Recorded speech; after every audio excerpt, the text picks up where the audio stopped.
Hallelujah. Let me quickly explain something to you. It is not by chance or by might that you are here. It is not because you are rich. It is not because you are wise. It is not because you think you are perfect. It is simply because of the love that the Lord has for you and I. Hallelujah. I was privileged to visit Greenfield just days after it happened. And that song that the choristers rendered now came to my mind with, he does what he wants when he wants. And I'm now starting to think that throughout this year, there has been a lot of tragedies happening in this part of the world since the beginning of this year. But when you hear the news, you will not hear that any Celestians were part of it. Hallelujah. It's not that I'm using it to belittle anybody. No, I'm using it to glorify the Lord that we serve, the Lord that you serve. Because you know why? He makes a promise and he fulfills the promise. He said that, look, you shall not die but live to declare his works. Now, if he has spared you to live, why can't you declare his wonders? The choristers were rendering the song and some people were just standing still. Raise up your right hand where you are. Just raise up your right hand and give him all the adoration right now.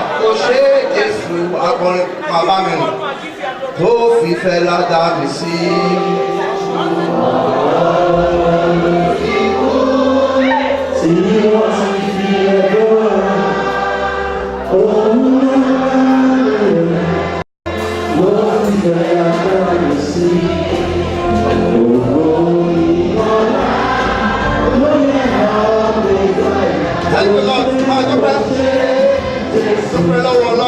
Thank the Lord. For sparing your life, for sparing my life. Many have died and they have been buried away. It pleases the Lord to spare your life. Give him all the glory. Hey, Monsi.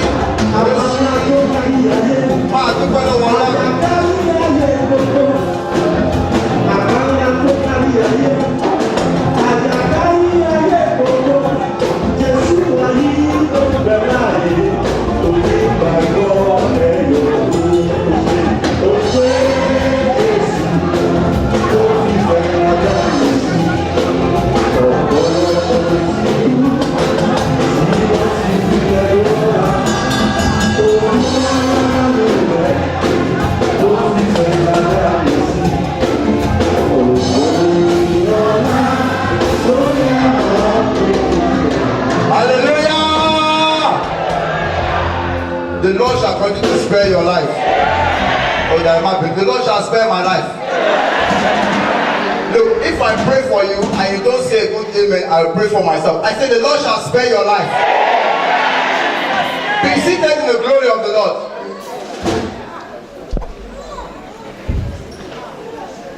I'm looking at the time very, very well. I know that I only have 45 minutes. So I will quickly give you the message from our Father in the Lord in person of His Eminence, Reverend Emmanuel Mobino, Friday of Shofar, the incumbent pastor of this church, Celestial Church of Christ worldwide. On speaking to him very late last night, his message is that before he shall arrive this month, the Lord shall answer your prayers. He sends his blessings to one and all. And he also prays that the protection of the Lord shall be your portion. I quickly greet all my fathers in the Lord from the office of the incumbent shepherd, Venerable Superior Evangelist, Theo Shebioba, my daddy in the Lord, who has given me the grace to speak to you today, and all my other fathers who are sitting in the Lord. On this glorious day, I pray that is the Lord shall enlarge your coast in Jesus' name. It is a good thing and a wonderful thing for you as fathers and mothers to see the promise of the Lord going fulfilled in your lifetime. The lesson of today will tell us a lot more when I go deeper into it. But I thank the Lord that in my journey up to now, it cannot be written without this parish being written inside it. Hallelujah. Hallelujah. This year marks 30 years since I first stepped into this church in 1987. And I thank the Lord that at that time, the Lord had His Spirit working amongst our fathers that allowed us to guide us, to show us the way of the Lord. And that's why I'll go straight and quickly into the lesson of today. You see that no matter what happens, the promise of the Lord, or the stance of the Lord, or the greatness of the Lord will never change. Heaven and earth might pass away, time might go away, but the Lord will always remain the Lord. His ordinances will always remain the same. The lesson of today told us about Hezekiah, but the lesson goes way back before Hezekiah was even born. And that's why I can make references to our fathers that are in our midst, and you, our mothers also. I want us to look at the picture of today is bigger than what you are seeing. Because before you know it, tomorrow will come. The Lord spoke to Abraham. Because the Lord loved him so much, the Bible confirmed that Abraham himself walked in the ways of the Lord. And the Lord confirmed that, look, Abraham is my friend. God took him as his friend. And because of that, he blessed Abraham and he made a promise to Abraham. Now, when God makes a promise, it does not change. But you know what happens as human beings? We'll be thinking like, well, this promise is taking too long. What is happening? It might not be in your lifetime. The Lord made a promise to Oshofa 1947. But Oshofa is not here today. Hallelujah. Hallelujah. But yet the promise is still going on and on and on and on and on. Praise the Lord. Hallelujah. Then you ask yourself, what promise was made to you? What promise is made to the generations to come after you? But it's not the promise of the Lord that matters here, because the promise of the Lord, like I said, does not change. The what matters now is how you embark in that promise of the Lord, because the promise of the Lord never comes for free. Nothing is for free. Tell the person next to you, nothing is for free. I love Christians and Celestials. We say, offending bala. It's a lie. Tell the person next to you, it's a lie. Even this salvation that we are talking about, somebody came and paid for it. Christ came and paid for it with his life. So God, you are already letting us know that, look, it is not for free. Tell another person it's not for free. Now the promise of the Lord that he has for you and I, look, it is not for free. No matter what the promise is, I don't know your individual promise that the Lord has for you. Everybody has a promise individually. God has a promise for us collectively as a church. Baba Palashela told Celestial Church is saying that, okay, that this church will cleanse the world. That is for the church. The promise for the church. Now when you now meet Christ in this church, he has the own promise for you. Whether you are born into the church, how are you? I now read Deuteronomy 28 for you, a promise. Maybe you came and joined this church.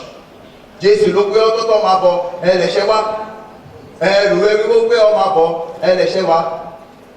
Christ said, look, come unto me, all you that labor and every night I will give you rest. Promise on you. But all those promises come with the cross. Hallelujah. Hallelujah. And that's what we want to talk about today. Praise the Lord. Hallelujah. The Bible told me in that 2 Kings chapter 18 that we read. Yes, there was war happening left and right. And at the time, they came to now face Hezekiah and his own kingdom that the Bible confirmed was barricaded against all enemies. But yet, they came to penetrate. I read the Bible, but God promised them that anywhere that they will go, He will conquer for them. And God promised them that, look, any of your adversary will be my adversary. Any of your enemy will be my enemy. Hallelujah. Hallelujah. That promise that was made to Abraham, I'm talking about the book of Genesis chapter 17 from verse 9 downwards. In verse 9 of that Genesis 17, I need somebody fast to read with me. In Genesis chapter 17, which verse are you, mommy? Yes, verse 9. Yes. Look, keep my covenant therefore. Not only you, Abraham, all your seed after you. So God was instructing that, look, even though that you are going to die at one stage, before you die, make sure you let your children know that this is my covenant between me and you, so that they will not walk away from that covenant. And that's why I was saying that I thank the Lord for the life of our fathers. That when we were small, the one that was telling us that, look, this is Celestial Church and this is the God of Celestial. Don't do this, do this. Walk like this, don't walk like this. Hallelujah. Hallelujah. Yes, read on, mommy. This is my covenant. Yes. Between me and you. Not, and all your seed after you. That's enough for me. So what happened was that Abraham was making sure he was passing it to all generations after him, one by one, one by one. And that's why when you go into Matthew, in chapter 1, you see that the genealogy of even Jesus Christ we are talking about, it started from Abraham. Now, that promise started from Abraham and started walking down, walking down, walking down. It got to David. When he got to David, David made sure that even although he was a sinner, he did not deviate from all those laws that was laid down. Because he knew that the day that he goes away from it, God will stop fighting for him. Hallelujah. Hallelujah. And that's why when you read in the Bible, those that I know many of you are scholars of this Bible more than myself. You see that David did not lose any battle. Not because of anything, simply of the promise that was made many years ago. Then I ask myself now today that what is happening for we, the generation of Celestial, 1947? Is that promise changed? No. Has God changed? No. That means we are the ones that are doing something that is not what we're supposed to do. Hallelujah. If God can make a promise to Abraham, and many years after Abraham had gone, he's still fulfilling the promise. Now look what happened. He made a promise to them and said, look, this is what you should do, this is what you should do, this is what you should do. And even in Exodus, I think chapter 20 or so, chapter 23, he said, look, I will send an angel before you. Verse 20 or so. Yes, 23, 20. To keep you. And to bring you into the place where I have prepared. Yes. Beware of him. And obey. That means there's a clause. The angel will keep you, he will preserve you, he will make a way for you, he will fight for you. But there is a clause there, beware. Yes? Provoke. What is it that we are doing now? That we are provoking the Lord not to fight for us. Hallelujah. Hallelujah. Yes? What will happen now at that point when the Lord becomes angry and he does not pardon our transgression and he stops fighting for us? I love this church so much. We look for excuse to say it is witches and wizards. They are the one that is doing it. Hallelujah. Hallelujah. Forgetting that the promise of the Lord does not change. God gave a specific instruction to them in the days of old. He said, look, I think it's 1 Kings chapter 2. He told David, tell your son Solomon, keep my instruction. The same instruction I gave unto your father, Abraham. Yes? 1 Kings 2. Are you on verse 2? Start from verse 2 now because of time. I go the way of all the earth. Look, David was about to die. So he was saying that, look, oh, I'm about to die. Remember the ordinances and the promise that was made to Abraham. Yes? Yes? Stop. David was telling him to be strong. But Solomon, with all the wisdom that the Bible said he asked for, he did not understand that the words that he was being told at that time were not carnal. They are not of this world, but they were spiritual. He was letting him to know that, look, there is going to be war. Not only the physical war. This world that we are in is about warfare, spiritual battles. And it's only those that can overcome that will be partakers of the glory. Hallelujah. Hallelujah. But he did not understand. Read on, man. To walk in the ways. To keep his statutes. and his commandments, and his judgment, and his testimony, as it is written. In the laws that was given to Moses. Now, God had given Moses some certain instructions. Instead of Solomon to ask his father that, what were those laws? God, tell me so that I will not make a mistake. I'm talking about the book of Deuteronomy. If anybody sees chapter 17 for me from verse 14. Specific ones. Yes, quickly.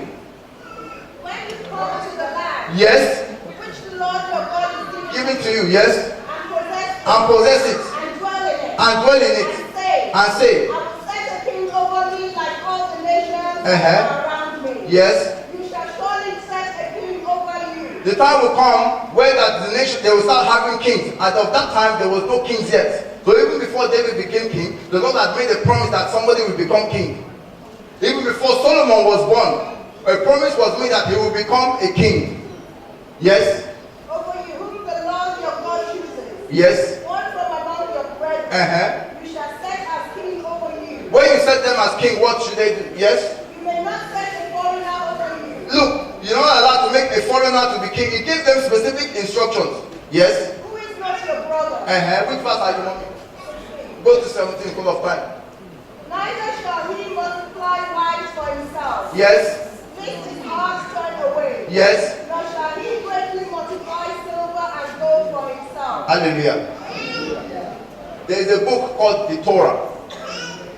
It's a Jewish book. The laws of Moses were more elaborated. That book of Torah explained that the king can multiply wives up to a certain number. I think the number was 16.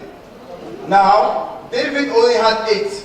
He made sure he kept into the order that once he goes past 16, there will be problem. Because he knew that God's word or God's promises does not change. Now, the law that he has given unto we as Celestians are different. I didn't say you should have 16 wives. Hallelujah. Hallelujah. But what happened was that when Solomon became king, he did not listen to those instructions. Neither did he follow the footsteps of his father. Hallelujah. If our fathers in Christ have laid a foundation, Papa Shofar has laid the foundation. Paul Apostle said that, look, the foundation has been laid. Nobody can come and lay another foundation again. No, we can't change the foundation. You can only build on it. Now Solomon came, thinking that maybe he can lay a greater foundation, because why? He was using the wisdom of this world. When he asked for wisdom from heaven above, the wisdom that was given to him was to be able to rule over man, not to rule over God. He wanted to use his wisdom to rule over God. God already promised that look, any nation you go to, when you get there, I will win them for you. Do you know what Solomon did? To win those nations, he now started to say, okay, when I get to a nation, I will marry the king's wife or the king's child, so that there will now be an alliance between our family and their family. That's how I will win the nation. So he now ends up having 300 wives. Hallelujah. Sorry, 700 wives and 300 concubines. Sorry. Making 1,000. Hallelujah. But he was actually having those wives because he was using his own wisdom, thinking that he knows better than God. But God said, look, don't worry about all those nations. I will know how I will conquer them for you. You just follow my doctrine. Now what will happen that when we come to this land or a foreign land, we say because we're in a foreign land, let us adapt ourselves so that we can conform with the laws of the land. Forgetting that the Lord has made a promise, and if we are truly part of that promise, He will find a way. Tell the person, God will find a way. I will tell you a quick story. There was a case about 5 or 6 years ago. A young girl about 14 years old came to my office, said, Shepherd, please, I want you to talk to my dad for me. I said, what happened? Said in her school, she has a school play that they do every year, and this year she was chosen as the main star of that program. Now unfortunately they have a dress code that they use for that particular role, and it was black and red. She said that her dad did not allow her to wear it that I should help her beg her dad. She knows that her dad will listen to me. So I laughed. I said, why doesn't your dad want you to wear it? Did he tell you why? She said, yes, because it is the law of Celestia that we don't wear black and red. Hallelujah. Hallelujah. I said, I will not beg your dad. Why don't you go and tell your school teachers that the church that you go to, tell them that you serve a God that says you cannot wear black and red. She went and did it.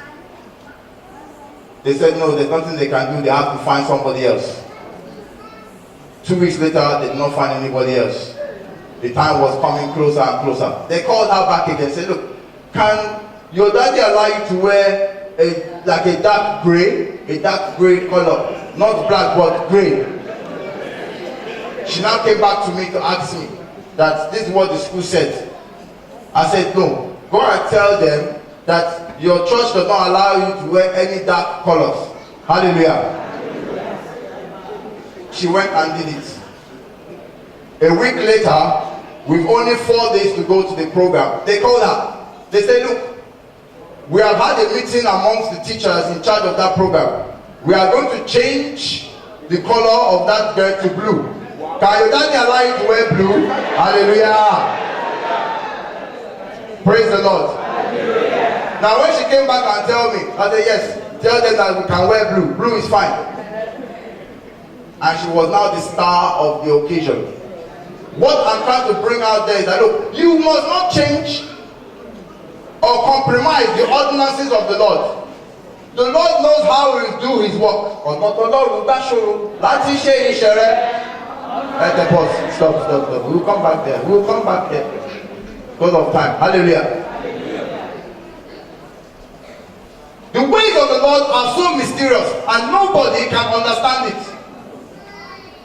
Now Solomon did not know that. So what he did now, when he now had all those wives, thinking that yes, he will be able to overcome all those nations by marrying them and winning them trickishly or with the brain or the wisdom of this world. Not knowing that God does not work like that. If you look at all the Bible, you will not see that Solomon went into any war at all. He was a bit smart. He looked at his father. That his father spent all the lifetime fighting. So the wisdom that he had acquired when he had prayed to God to give him wisdom, you know the first thing he said, God, if I'm going to be king, look, I don't want to fight any wars. And you know his father was a singer, singing psalms. He too sang a psalm. Only pale ogumo o, kayemi leri simi, pale ogumo baba. And the Lord did that for him. He did not face any war, but he thought he was smart. Hallelujah. He did not realize that there are different kinds of wars. Tell the person next to you, there are different kinds of wars. Now the war that he faced was the war that he thought he was winning with his own wisdom. The Bible said that it was because of the women he married that Solomon fell. The same women that he thought he was winning them over with his wisdom, the same women were the ones that made him to fall. Hallelujah. And when those women came to him as a war, because that was another warfare, spiritual warfare coming here. But you know what happened? He could not overcome it because the Lord was not with him. If the Lord is not with you, you cannot win anything.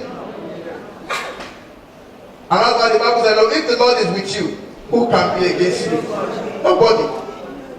Hallelujah. Hallelujah. Many years after Solomon, in fact, Hezekiah was the 10th king. When you go to Matthew chapter 1 and you read it there, the genealogy, you see that he was the 10th king after Solomon.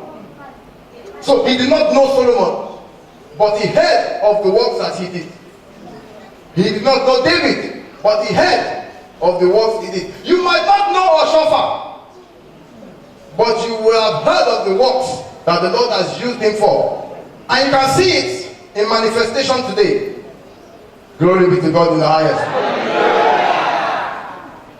So you cannot say that because I did not know Oshofa, or because I did not know Bada, or I just say, or any of the great saints that the Lord has used, it is not an excuse for you not to adhere to the word of the Lord. It is not an excuse. The promise of the Lord His goodness is from everlasting to everlasting. That is what the Bible says. So even if it is another 10 generations from now, another 10 kings, Celestial has not used up to 10 kings since Pastor found out. So if after 10 kings, Hezekiah now came and said, you know what? I must walk in the way of our fathers that walked in the right way. You cannot join the multitude to do evil.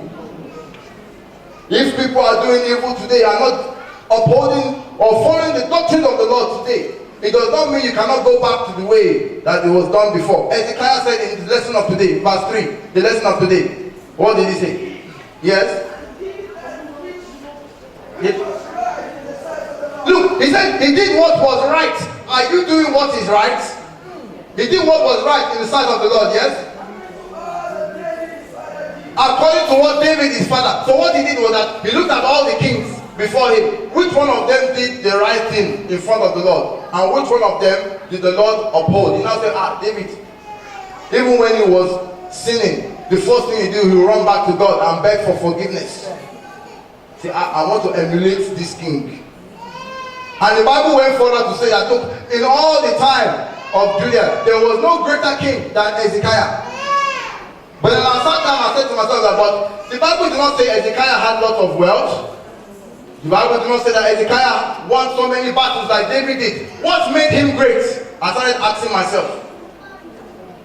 What made him great was that the Lord was with him. Hallelujah. The Lord shall be with you. Sorry, the Lord will be with me. I say the Lord shall be with you. Hallelujah. If the Lord is with you, who can be against you? If you look quickly at verse 5 of the lesson, of the first lesson. Yes? Yes?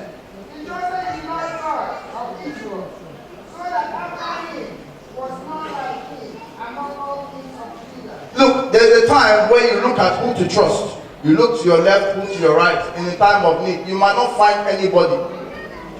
But you see that verse that said that he trusted in the Lord. Do you know what? He emulated it again from David.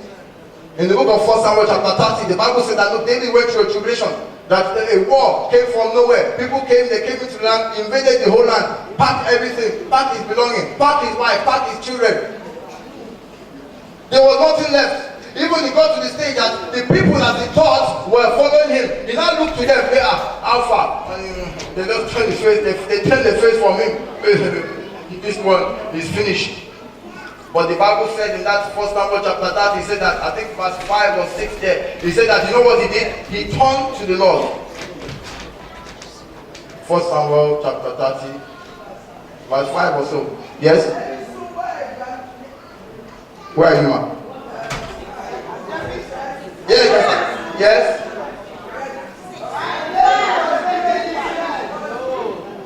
You can start from verse 6. When David was greatly distressed, look, because he said that the people wanted to stone him. Look, the old people that you thought are your people, they're the one that want to now stone him. Can you imagine? When you thought that, okay, even if the world is against you, after all, your own people shall support you now. His own people turn on him as well. Yes? The Bible said that the soul of the people was so grieved.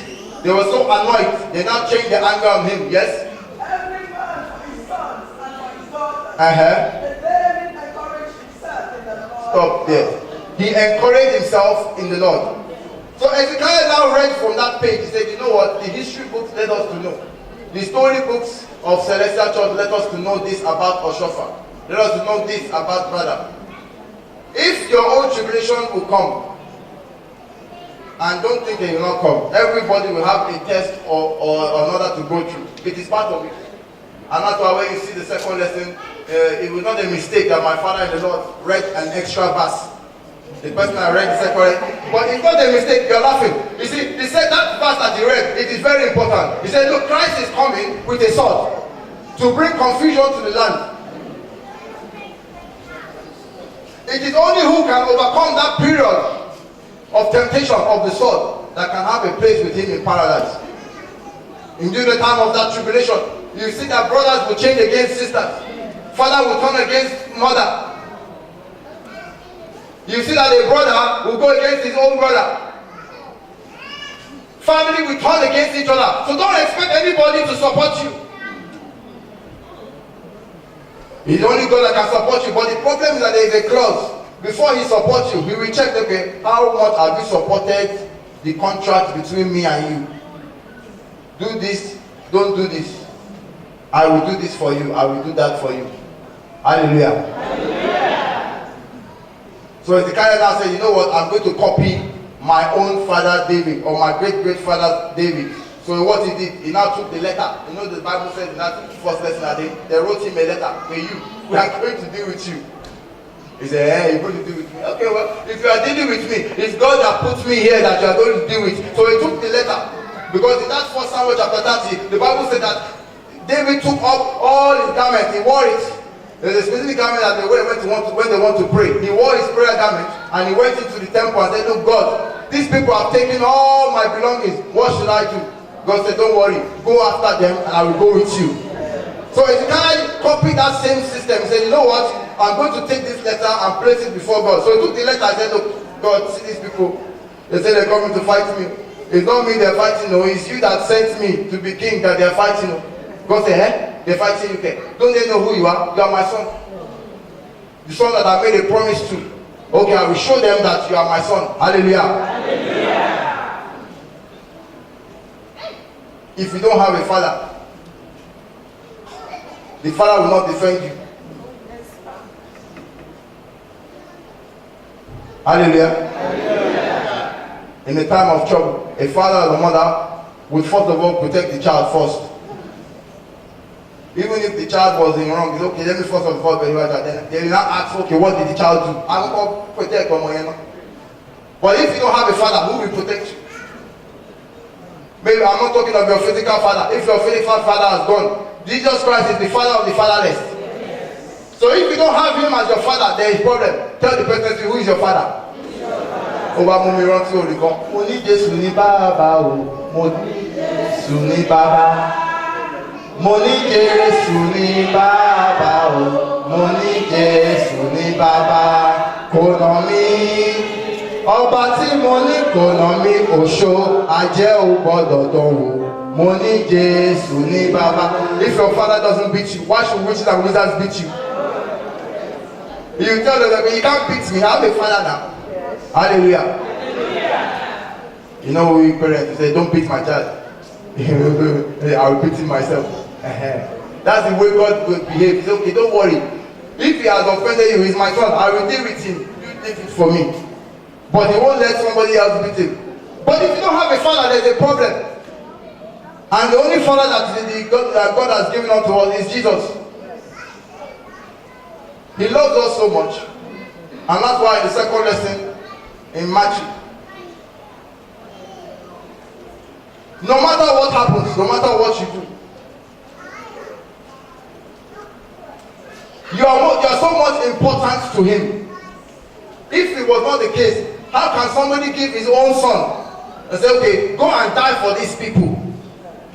Then you ask yourself, can you do it now? You say, okay, if there's a problem somewhere, if you can give your son as sacrifice so that those people's problem can solve, you will not do it. But God loves you so much that he did it. Say, okay, I love these people so much, I will send my son to die for them. Hallelujah. Hallelujah. Now when he has died for you, he has already put you in the bracket of people that are important. But the funny thing is, we don't count ourselves as important. Hallelujah. Hallelujah. Important people. What makes them important, they will hold it and take it very, very, very much important to them. The Jews, I mentioned before the Torah. The Jews, you see that there's certain things they will never do. They will hold it that no, it is important to us. Because the Lord loves us, they made a covenant with us. You find it difficult to go into a case with the Jew and win. You not win it. I'll tell you that you not win the case. The promise of the Lord is always working with them. You know why? Every decree and every commandment the Lord has asked them to keep, they keep it. You never see a Jewish girl wearing a trouser, lie. They don't do it. They will tell you that it is not what the Lord has asked them to do. Praise the Lord. Hallelujah. And that's why I see that anybody goes into any war with the Jewish people, they will never win. Whether it is physical, whether it is spiritual, whether it is even legal, if you go to court with them, they will win you. Hallelujah. Hallelujah. Then, if that is the case, me and you, the Lord has made so many promises for us. The promises that He has made, not only on blessing, not only on victory, in so many cases.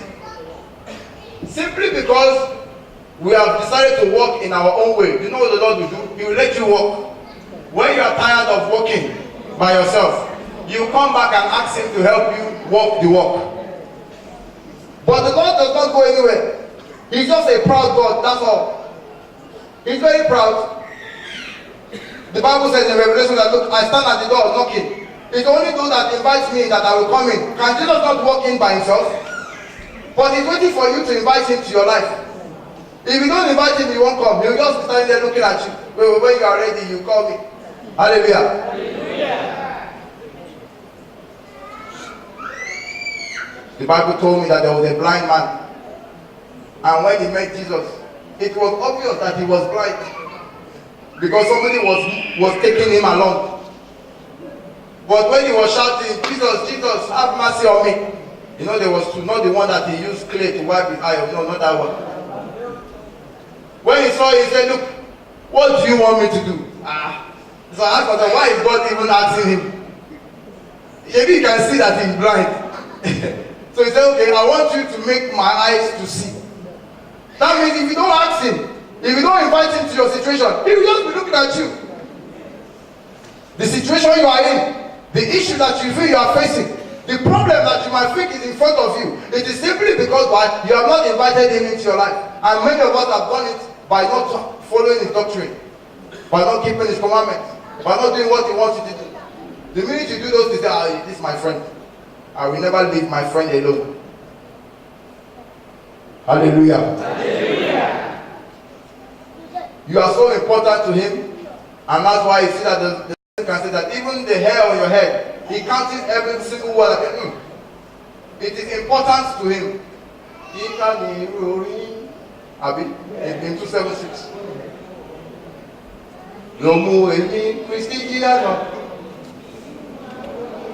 It's only because you're so much important to Him. He said, you know what? I will do anything for you. If I have to suffer, I will suffer for you. I will take those stripes so that you can be healed. Let them beat me. Let them punish me. Just so that your glory can shine. Your glory will shine. And my glory will shine. I said that your glory will shine. Hallelujah. God likes someone that is loyal.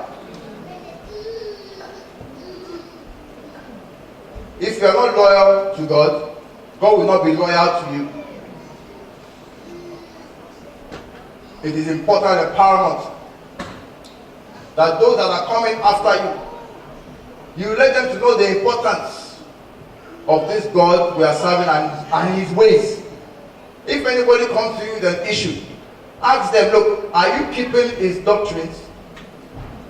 I remember when we were growing up, when I received my first NI in this country, my father called me. He said, look, make sure that when you find a job, you don't work on Sunday. Hallelujah. Hallelujah.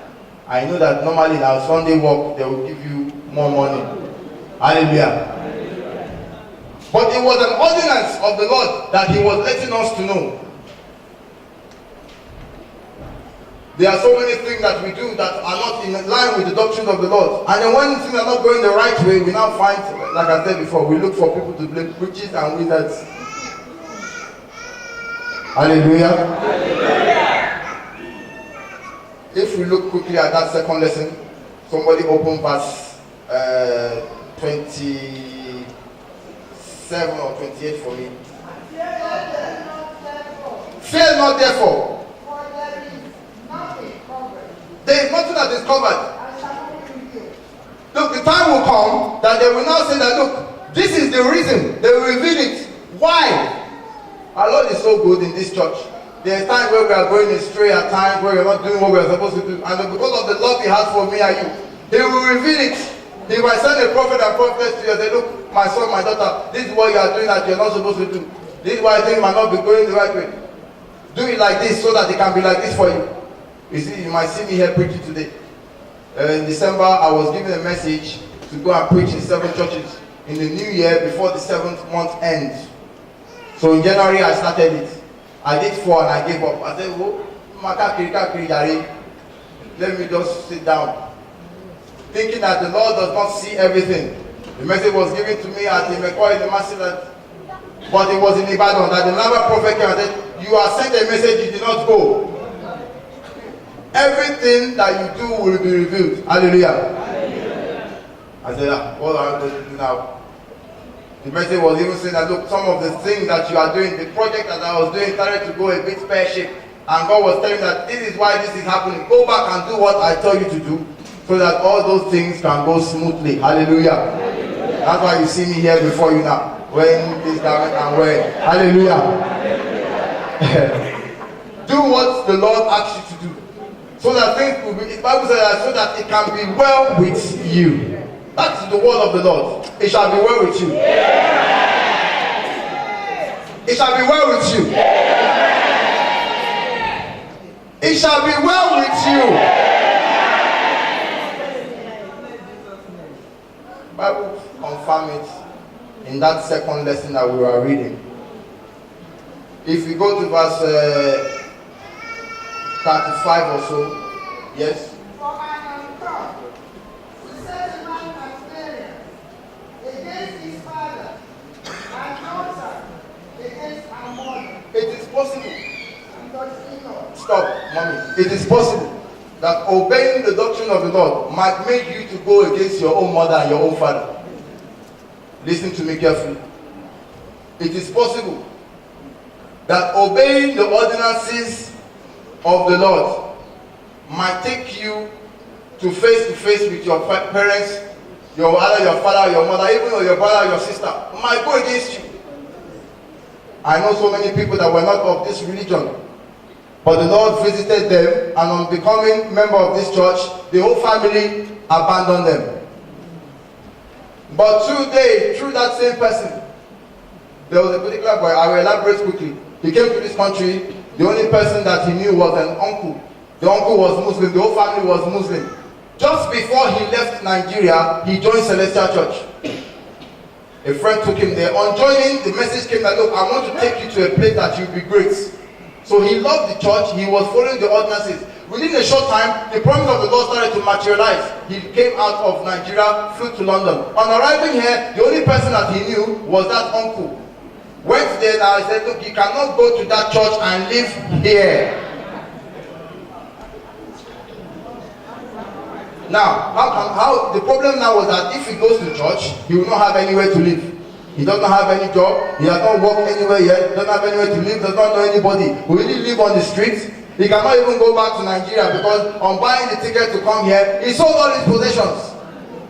What does he now do? I said, don't worry. This church, you can sleep in the church. Do you mind sleeping? If we buy you quick, will you sleep here? He said you sleep on the floor. He left that uncle's house. They sent message to Nigeria that son, oh, he has gone wayward. He's become a useless child. I said, look, if the promise of the Lord never changes, those same people will come back to you. It has been 15 years since that incident happened. By the grace of the Lord now, he has his residency in this country. By the grace of the Lord, he has his own house in this country. He does not sleep on the church floor anymore. By the grace of the Lord, the same uncle that reported him back to his family back home, something happened to him that we did not pray. He had a sickness and nobody else could take that uncle in. He became the carer of that uncle, took him into his house. Now the same uncle, he brought the uncle to church. I drew a good job. Oh, I go see them. Oh, I praise you. Shout hallelujah. But it took 15 years to happen. It can take a long time for your own miracle to happen. But I'm telling you that this mountain you are in is a miraculous mountain. Tell the person next to you there is miracle. If you don't believe, me standing in front of you here after 30 years, you share your miracle. Hallelujah. It's a miracle. The Bible says that it is marvelous in your eyes. When the miracle of the Lord shall come, it shall be marvelous in your eyes.